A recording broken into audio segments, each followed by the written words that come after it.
Welcome to NX for Manufacturing Tech Tips. Today's tech tip is titled, How to Make the Best Use of CAD for NC Programming. Demonstration will last approximately 20 minutes and we'll stay on the line and open up the chat window for Q&A. With that, I'll turn the session over to Brian Dreibelbus. Welcome, Brian. Let's get started. Thanks, Derek. All right, so as Derek commented, I work in the Americas Zone channel, and we see lots of customers, lots of prospects, etc. So pretty much just as a review is, you know, there's a lot of noise, a lot of chatter going on about this CAM software industry, and there's lots of features, right? So we say it's kind of overflowing with capabilities. And a lot of times we always focus on the toolpath, and our competitors the same way. They seem to focus on the toolpath. Here's how we cut it. Now, while toolpath is very important, one of our other primary concerns is how we can really impact the operations up front, because everything usually requires some kind of geometry prep, setup, etc. And these things really lead to important time savings and capability inside the overall workflow in the CAM system. So some of those things are like importing the geometry, being able to view and measure all this popular CAD system data that comes in. This seems to be a troubled area. And then the ability to painlessly edit and repair that data, right? Because different CAD systems, different data, different designers. At times there needs to be, the model needs to be prepared for a manufacturing model, right? So that we all know those are issues. Designers sometimes design things that become very difficult to machine or manufacture, are very costly. So the ability to make changes to that data that fit for a manufacturing process becomes important. And again, optimize it for your tooling and your manufacturing process. Additionally, you can use the same design data for the in-process models, maybe for the stocks, the blanks, work around fixturing for the part. This also is part of the CAM environment for avoidance and collision zones, right? You want to know about where those are on the part and in the programming, regardless of the CAM system you use, just as preparing that data. And then, of course, you want to create all your manufacturing setup assemblies, right? Because you need drawings and those kind of things to go out for your setup guys to set up the machine tools, etc., that the fixtures and parts in the right place where the CAM programmer expected it to be, right? And then, obviously, we want everything to be scalable. We want it integrated, spend the best amount of time utilization. So if you need to make an ECO, ECN, or design change to go on with it, or even just a programming change on the part because of the tooling changes, that everything is integrated. You can make one change one where and it propagates throughout the different models. All right, so let's take with all that said, we'll give you a little bit of a peek in here. This is probably easier to see than inside the software. It's a big list of the import capabilities of CAD, so you can see there's all kinds of things from even FEA type models. You may get that to come again. We can read that kind of data and use all of these things as CAD models, right? So these are just different file formats. So again, you know, we can measure data on the design data. We may need to make some setup drawings. You can build setup assemblies and even take the same design data like that, and we kind of defeature and refeature the part into maybe you need it as a stock or blank, or maybe you needed this as a forging or casting, right, to come if you didn't get that data and you're expecting a forging die or something from that. All right, with that, we'll kind of move on. Part of this key technology for us inside of all of our CAD products, and specifically inside of the NX CAM products, is synchronous modeling or synchronous technology. With that, gives us the ability to take all of this imported data and make changes to that data. We can add parameters to, quote, dumb solid models, right? Featureless solid models. We can recognize those things as features or conditions or areas. As you see in a little model here, we can find the posts and the rib. We could dimension to that and dimensionally drive that particular feature, right? Not only just drag it on the screen and turn things on and off, because we can literally redimension that or reparameterize it back into an intelligent solid model meant for a manufacturing process. In other words, get this optimized correctly to be a manufacturing model from a design model. And these are the kind of things, just in a high level of things, synchronous technology is. You can move face, you can add draft, you can resize the blends, you know, you can patch and close up openings, you can, you know, extend surfaces. As we say, is ideal visualize the geometry and optimize that geometry, right? So your surface areas and things are good for your smooth flow of tool paths. They're not all full of little sliver surfaces and choppiness. So those are the kind of things that we take a look at inside of Synchronous technology. With that, all of the data prep, what it is you can import different CAD models, of course, and then you can build some stock models or blanks, or again, you could open those up and make changes to them. So we're going to go through this little aerospace wishbone type part, show you a way here if we wanted to make a little billet and a blank for it, and cover all those areas we did there, some modifications to the part, some optimization to it, build that, create setup assemblies, the drawings, etc. So we'll go ahead and take a peek at doing that here in just 1 minute. So the next thing I just would like to show you from a larger state here is, again, with Synchronous technology, we'll take a look at this. And at times the blend radiuses come in, and it may be a deep pocket.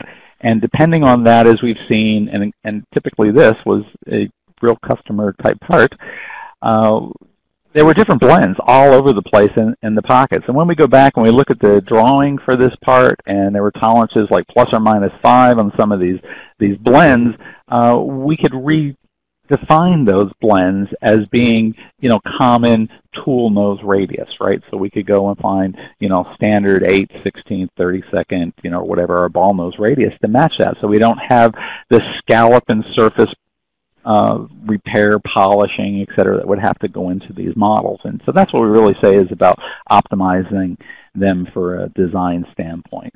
So with that, I'm going to go back and we'll hop right in the product here. Take a look at this in NX. There we go. So we should all be here in NX at this point in time. So show you how you would start approaching this from the beginning. So we would go in and say maybe we want to create a new part for this, right? So we're going to bring in some data, but we're going to actually create this inside of, we would say, an NX type environment. So we can maybe call this as a master model, which would maybe contain all this data. So there we would just say we want to create a part with this. And then we would go here and just tell it we want to bring some data in, right? So these are different applications to go along with that. So we'd say file, right? And we want to import something. And again, here was the list, right? So you can say we want to bring in a CAD file. We know that was a CAD file. There's standard Windows type browse things. And we can just, pick the parts and bring them in, right? So that'll just open the part up. There we have our part come back in here like that. And so here we can start maybe doing a few measurement operations. But sometimes at first what I like to do is, this is where the part may have been created, or they said was their 0 point on the part. So if we wanted to make and set this to a different location, if we wanted to work on it, it just sets a default location for this. So again, you can grab a hold of the handles, right? So we can change this. You can flip sides, etc. We'll place it and we'll snap it right there into 0. So this just really says is, if I want to align the part somewhere on the screen, I can just literally press that, and that becomes like my default work plane or 0 point. So again, measurement type of things that go in here is, if we wanted to take a look at what these diameters are on a part, we can go ahead and just select those particular features, right? We find out what those diameters are. Sometimes people use this in pre-planning for their tooling list that may go back out to make sure they have tools, reams, etc. in the shop. So sometimes we see people use this just from the estimator, and the manufacturing engineer goes into NX in a product we call like Foundation, that allows them to open this data, do everything we've done in here, and make changes and take a look at this geometry. So they could do some measurements. Of course, there's a measurement tools where you can ask for a start point. I can have a ruler and ask for an end point, etc. like that, and I can measure different values. So there's a whole host of measurement tools you can see in here. You can measure angles, radiuses, diameters, etc. So those are just some simple measurement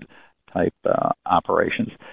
So if we were going to get this part ready, maybe we want to start the fixturing side of it, so we know this is, let those people get to work at the same time while we're working on maybe cleaning up the model to that. You could start segmenting this work out a little bit. So I'll just show you a little bit if you wanted to define maybe a stock model or a blank is, right? We'll just create this just as a little sketch that comes in here, so you get to take a peek at how these things work.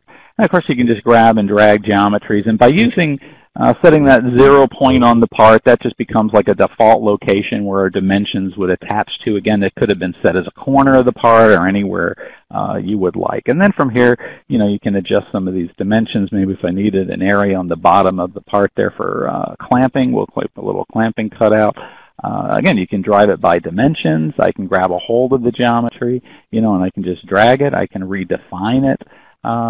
If we want with that part, right? So I can just pull it down and say, well, it's close to 12 inches. We should make it 12 inches, right? So we were talking maybe about a saw cut type operation.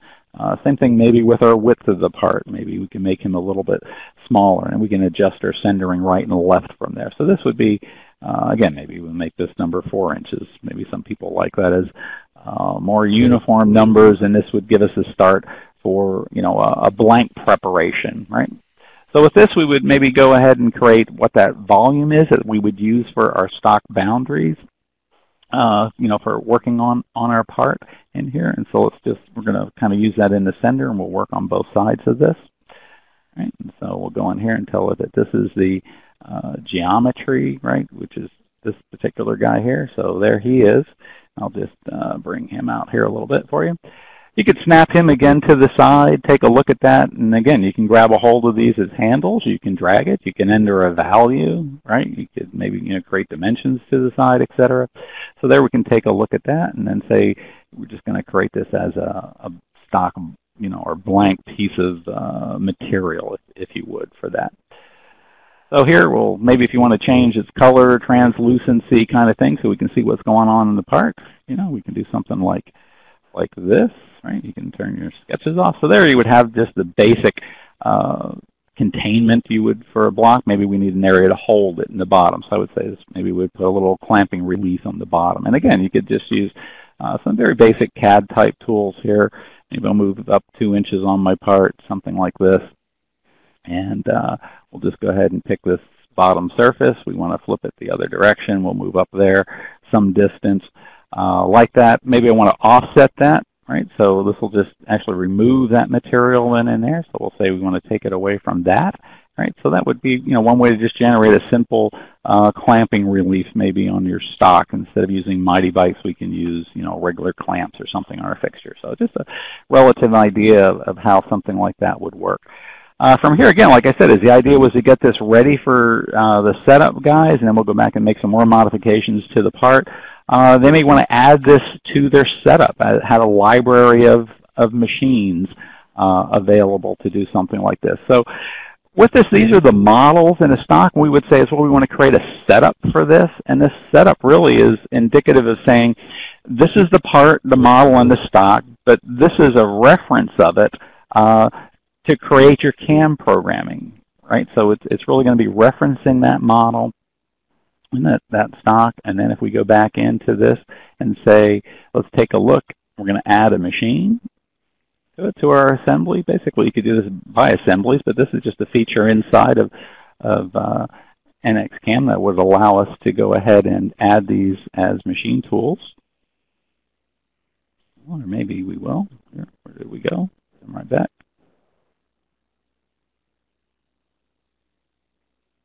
Here we go. Let's say edit. Lost a window there for a second. So we're going to look for mills, and of course the whole library. These are our, you could say, out-of-the-box type examples, right? So there's different type of mills and controls, right, for output. So we'll say this would be a 5-axis. We'll say it's a Fanuc type machine. And then we would want to place this. So a way to help, load this in your standard load locations on the machine. You may tell it, what part you want to use. We're going to use that entire model. And instead, we're going to do a thing we call a part mount junction. Say, look, we mount our parts here. If you have the machine set up with a vise, it always mounts and drops into there. So it can help you save that time in producing that. So let's go in here and just attach this guy. Maybe this is your, our corner, we'll say, for the bottom of our fixture. We maybe want to center that in the middle of the part. Again, there's all kinds of options here of how to locate those. So let's go in here and just say between these 2 points, right in the center. So we'll find this location. We'll pick that location. So there it'll just move our handle for the part, and it drops it onto the machine tool, creates all your tool pockets. So there would be what you would use for just a representation of the machine tool. So we'll say OK. This does build this as an assembly for you right away, which isn't nothing new in the CAD arena, but there we simply would turn off the components of the machine that we wouldn't need, right? So we want the rotary table. We don't need the rest of it. So with that, we could go in and maybe build some assembly on our part, right? So we need add some clamps to this. Again, you can let this window open here. I'll just resize them a little bit smaller for us. Same with their synchronous tools here for a second. We'll just let those there. We'll come back to those in a minute. But if I wanted to add a component, it's literally they go over here and just say, I want to add a component. You can browse out onto your folders, your systems. In this case, we have device. You can find all your different devices or fixtures. There's a clamp that we would want to be using for this, and then the next thing we want to do with this clamp is go ahead and mate it. So it says if that's a mating face that goes in there, where's his corresponding? We want him to attach there. Then that face, where do we want him to attach? We want him to attach over here, right? So there we have him mounted. Additional type of assembly things would say is we want to keep everything not moving on the table, so that's where we may have liked it, so we say we keep him fixed. And then maybe we want to center our clamp up right onto a T-slot, right? So you may want to use something like this and say I want to center this. So I could pick both edges of those, the sides of the clamp or the inside of the clamp, and then I could pick which T-slot I want this to go into, right? So you could just drop this in there. And so then those guys are all constrained, and he matches up onto your T-slot at that position. Again, you could do the same thing. You can add another clamp. I'm going to show you a couple different options in here to do that. So again, you could add them this way, or we can copy them directly. But if you haven't seen how that worked, it's nice. It comes up. It finds that as a clamp. We define those as an area. And again, you can just select those particular areas like that without really having too much thought to do it, is because you can define this clamp when it comes in, that these are the clamping areas, the constraint areas that we want to use with the part. And then again, you would pick you want to center that. Again, we remember the last commands you use, so we're not hunting for commands. Again, it just keeps following that sequence, which lets you speed through, you could say, these operations, right? So it's not so much a learning environment going on. And we want to move this guy out here to this NT slot. So we'll let him find the center location for those two. So that would be a quick way you could get those two clamps on. I'll show you some more little things you can do in assembly, which is nice. It helps you. You can just pick parts at any time. We can say we want to copy that. Right, so I can just copy them over in here, and then I can literally just paste them right back in. So now I have another clamp. If I want to move that clamp, right, I can go ahead and tell it I want to move him, right? So I can pick we want to slide him. I put him in the wrong location. So let's just go back and put him up here, right? So we're going to say, boom, I'm going to put him over here. So there's my clamp. Depending on the hierarchy of who you are inside of the assembly, where you want those controlled, if they belong to the machine tool or if they belong to the setup. And I want them to belong to the setup. So again, you can just drop and drag those things. Now when I say move him, right, I can just grab a hold of him. I can just pivot him off there. We'll say at 90 degrees. If I want, I can drag him somewhere else. And I can go back and then do the same kind of features if I say I want to constrain him to the fixture. So if I make changes, all of this kind of stuff updates. With that, I would do this thing, we call it touch align, right? So I would just go back in and I can touch my two mating surfaces. I want this guy to mate with that face, and then I would want the nose of my clamp, this guy right here, to go in and we'll say mate with that face. Okay, so at that point there we have those two. You could drag him into position. We could use a constraint base with this. We could do the same thing with that and say I want to dynamically go ahead and move this clamp, so I can just pick him and drag him on the screen for us, right? Or we can go back in and you can add dimensional constraints with this. So I may want to say I want to do this as a distance. So I could pick, this edge. I could pick this face over here, give it a distance here. I'll say -2 inches. Maybe I'll go back and say I want to make this -1 inch, right? So he comes in there. So that way he's on our corner. Another way you can add components, so if they're all in that place, you wanted 2 or 3 of those, we can go into here with our assembly components and we say we call them an array. So we just want to use maybe that particular component. And again, how do we want to locate those components? So I'll just tell it that's my clamp name, and I'm going to pick along that direction. How many do I want? 1 or 2? Maybe want to offset these guys 6 inches or every 6.5 inches or something like this. I can go back in and then place my clamp. So then I would have my second clamp, it's just a copy, so we could change the number of those clamps. And additionally, if we want the other sides to those clamps, then I can go back in here and just tell it that, again, I'll use an assembly array like this. And I'll say we want to create, I'm going to pick all of our clamps here. We'll give this guy a different name. And this time we're going to say he's circular. And we're going to pick this edge or face. Oops, and in this case here we want to say we want 2 of those at 180 degrees.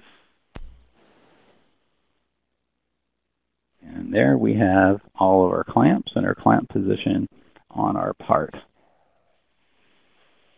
So at that point, we would, you could have that clamp assemblies fully up and working.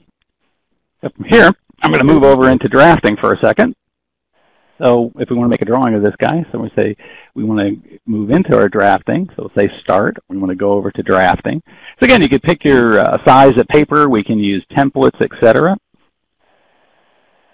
Go ahead and place that. It's just telling us that I don't have the template shown, the drawing borders, if you would. So then we say we're going to do our next operations. Right? So we're going to pick our part, say that's the view we're going to base our other views off of.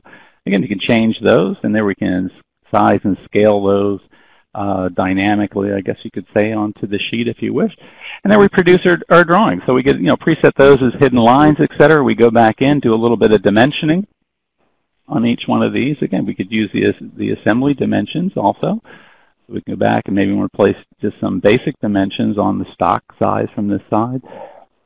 Maybe we want to make a dimension location, saying we're going to where he's located, right, from this edge. You may want to dimension your clamps, right? So we can again pick these dimensions and continue on with your dimension changes here. So let's go back here and say we want that as a vertical dimension between here and here. So we'll snap those. Maybe we want to go over here, add this one, etc. And you can continue on, around your part, your different views, and create all of your dimensions. So here we maybe want to create this dimension, your overall height of your stock and your fixture. Again, anywhere that you would think you want to need dimensions, we could change this into infer just enough dimensions for the setup guys and make sure they have the part set up on the table at the right locations, etc. So that would be just a quick way to do that. If you wanted the border turned on, we'll just go there just to make it pretty here for a second, like this. And we'll go down here and just flip the border on there for a second. There he is. Turn him on. And there you go. So that would be a quick way of starting on that job. You may be able to set this off. They could start off making the stock and the blank for the part, if you would, before they were finish the prep on the model part. So that would only take a few minutes to do that. So from here you would go back in and we could make continued changes onto this. We can go ahead and just turn all that back off. We'll just go back to our model here at this point in time, and we could make some changes to the actual part geometry. I'll show you a little bit about refining those areas, like maybe some dimensional changes onto the part. So there we'll use a little bit of the synchronous modeling tool. So we'll take a look at this over here. So one of the first ones I'd like to show you is just maybe you would go back and you want to change some of those hole diameters, depending if they were done as a design diameters and not necessarily indicative of the manufacturing diameters. We can go back in here and tell it that we would want to make a modification to that. So there's things here we have like move a face, offset a face, right? So we can make changes that way. You can delete them. We can make a dimensional change to them. So say if this was a radial dimension, on a part, we can pick that location and make a change to those. In this case here, we can say we want to resize blends on our part. These would be, just different operations that we could add to this. I'm going to go up and dock this menu up on the top here just for a second. There we go. If we wanted to add maybe a few more options to show you other things that are also inside of here that we can add, or customize your menu if you would. So these are other things that are available so that you could add to your toolbars, just to show you that there's more capabilities inside of synchronous modeling than maybe what I'm showing you today with that. So if we go back in here and say if we're looking at resizing a blend on a face, I can go back in and take a look at this blend. There's some other features on the part. Oops, let me go back and actually get the part. There we go. Let's go back here and say start modeling. Sorry. Make sure we're in the right part. Let's go ahead and make sure we have our synchronous tools here. And we'll go back in here and tell it that we want to resize a blend. Oops, I still don't have my part out here. Hang on here a second.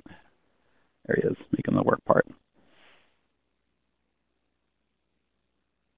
So if I select those faces, we know by the content we're selecting it, like it says look for a connected blend face or look for all blends in a face. So those would be the blend areas we would want to change on our part. And depending on the topology of the part, you can make changes, or we're going to give you some feedback on there saying is what other areas may be affected with that, right? So there we could say we want to make them smaller. So now we have a 50 thousandths blend radius on the part. And again, you could make these changes to any size. You can maybe want to drive and see how large a blend radius or something like this would be.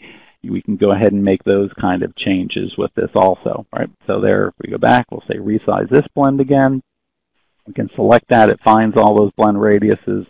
Maybe we want to make this an 1/8 inch blend, right? You can go ahead and do that. So it'll show you the preview for him, right?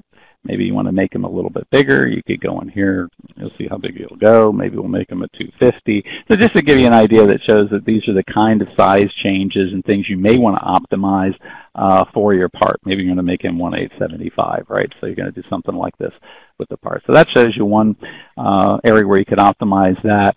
Again, you may want to look at some more blend faces in here on the part. This seems to typically be some areas we get a lot of response on it saying, well, we got that tiny blend raises, so the cost of manufacture was more expensive.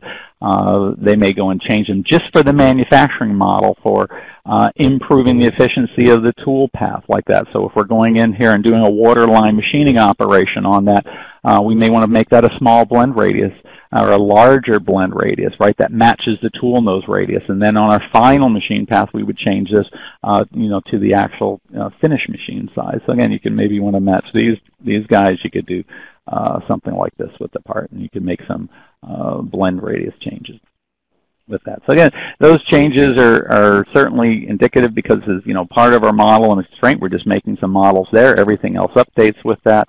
If we wanted to go in and make some additional changes to the part, maybe from a stock type perspective, you can do things as little as saying as you want to pull a face, right? So I can select a face, I could grab a hold of that face, and it says, well, look, if you want to try to make an attempt at this, is there some blend radiuses that would be consumed? So other things at times people would do is go in and literally take a look at some of these areas on here and say maybe I would remove those two faces, the little tangent faces that are going in there. They would have been consumed with that. So again, you could use maybe pull a face. We could take a look at doing a pull face on this operation. Of course, this guy over here maybe would have a little bit of some issues with that, right? So it says, create a smaller one, or there's a face of an intersection. So we try and give you some feedback of what's going on with the part. Topologically, in other words, if you were going to make this as a casting model for that. Especially a little bit if we wanted to offset into this area first, how the offset would work, and I'll show you a little bit more of some blend. So when you do work on these areas, they do sometimes take a little bit of analysis time, if you would, to try and understand what's going on with the topology and what you would be able to make a change with the least amount of effort or work, we'll say, on a part. So we'll take a look at that. So there, in this case, we could say we want to move it in, we want to move it out. This would create our stock offset. So if you wanted to create an additional, just in that area, right, so you could add that, you could thicken this guy up. these are all remembered commands. So if we look over into history, you can suppress these, or you could turn them off and go back to the original model on the part, right? So you can go back and make all those resize blend changes occurred on the part, right? So there was our final last resize blend. So this guy's back here to our 1/8 inch, right? So you can go back and turn those on and off, I guess you could say at will, or where they may be relevant to the actual overall process. If I wanted to make change to that offset region on the part, again, I can maybe grab a hold of that. I could pull that area, right? So tell me now we have a 1/4 inch offset, you know, to our overall part. And again, we can continue working on that part and at times adding features or defeaturing it. Like the holes, for instance, if we wanted to make this as the casting stock for this part rather than do it from a billet, we would do things like this, is go into the part and you would literally select these areas here, and we want to go back and remove particular part areas, right? So we say here, if you wanted to, you know, create these, we just delete these, and it refeatures the part basically back into a solid, just like these features. And they're not patches on the hole. It actually is completely healed, so you don't have the surface scarring going on that you may see. You may see a lot of other competitive products go in and say, well, we can patch and close all those holes up, but then you have these surface boundaries as the toolpath at time takes longer to calculate while I try and figure out what to do with those scarred areas. I'll show you a little bit of defeaturing here on a hole location too. So the same thing we would do with our holes. We would remove those areas of the holes. If I go in and take a look at this for blend faces, I can change my selection intent up here, which says a single face, and I can look at this and say connected blend faces. So now it's going to look for those from an intelligence standpoint and say those are all blends. So again, a single pick takes less time to completely do that. If I say is, you know, a partial blend set back, so if we needed to just set it back from a corner, I could pick that, or I can just go ahead and delete all of those blends in that area. Here, this one may affect where the cutout was on the part, so again, we may remove that and add that blend back in later at a smaller size of what would be indicative of the stock size. And that's an example of what we call as a partial blend. So if I go back and just delete this guy here, oops, second here. We're going to go back onto here. And instead of all the connected ones, just a single face. That's really what this error is complaining about here. So let me just repick him again here. We'll say delete a face. Make sure we're here on a single face when we go to pick him. And by picking this with that partial step back, you can see what you're doing on each step, you know, right, of what that feature was, right, the intelligence, the way we're kind of understanding the topology of the part as it goes through there. Again, there's a little blend corner on the bottom. You may want to remove him, so you can really, we can take a look at the overall, oops, again we say is single face. Here we're just going to go ahead and delete this guy. Now we'll go back into this face here, and you may want to go in and we'll just remove all of this area inside the part. So in other words, it'll create this back effectively as the, maybe as a casting would have looked like for this part. And again, it's just going to make this back as a solid, right? So it's not a series of scarred surfaces. I'll show you this other one up here real quick and show you how to do an offset to both of those guys. Again, we use a lot of this delete face or resize faces on these. In this case here, we may just want to pick both of those separately. Right? So, and again, this is remembering the history of what you're doing with that. So if you made an update to the imported model that comes in, there was an ECO or ECM, we can replay all of that history. Will come back. So if there was just a dimensional change, or you may want to use synchronous modeling just to actually make that ECO or ECN change. Maybe it was a dimensional change, something like this, right? You could use those kind of features with that. So I'll be down here just in a second with that. Maybe we'll do the same thing as we'll remove these blend features down on here.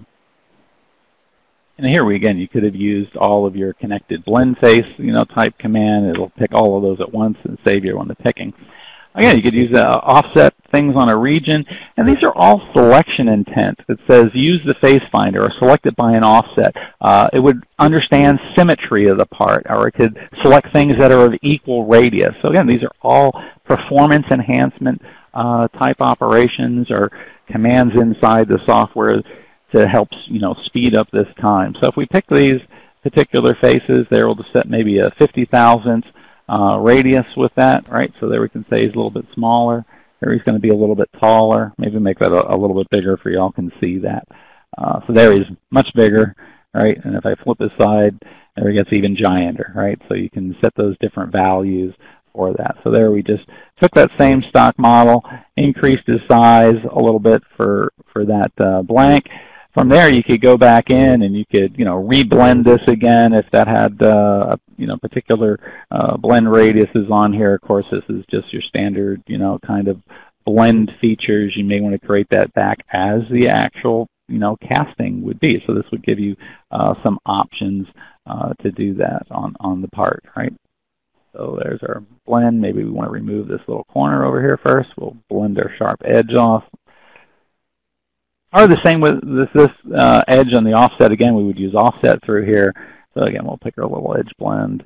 There you can see creates a little bit of a sliver surface. So what would you do with that? Again, it's just give you this feedback. We could go back into this one. We could resize the blends, or we could remove the blends, right? We can just remove those guys, go back in there, and then we can set the appropriate blend sizes, that would represent that for our casting or our edge blends on here. So maybe we would do these first on the edges there, then we would go back and create this guy.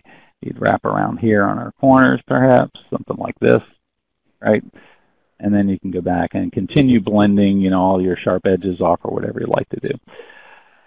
So with that, that's more or less, I think we'd be ready for if you had any questions. I guess we should go back and show you that we have these updates back in our model.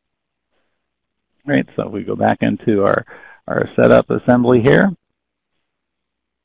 make this guy our model. Go back in here, and we'll go back into manufacturing. So there you can see is our model was set up in there. We'll go in here and we'll turn on our stock models. And if we wanted to see that guy here again, a little translucent, we can just, again, change his translucency, or you can make him look like a nice gray steel or whatever you would like to do with that particular part. So there you go, guys. So if you have any questions, I guess I'd open it up for that at this time, Derek. All right. Well, thanks, Brian. That's an awful lot of CAD for NC programming in 20 minutes. Yeah, it's kind of came away with some good ideas, and I especially appreciate the way you approach all these edits and modeling tasks from the perspective of the NC users. Well, thank you. I want to encourage everyone to join us in 2 weeks for our next session. That'll be all about making holes in NXCAM. And as always, the conversation will continue at our discussion forum, where we'll post these videos and follow-up questions, and you can pursue with additional topics and questions from there.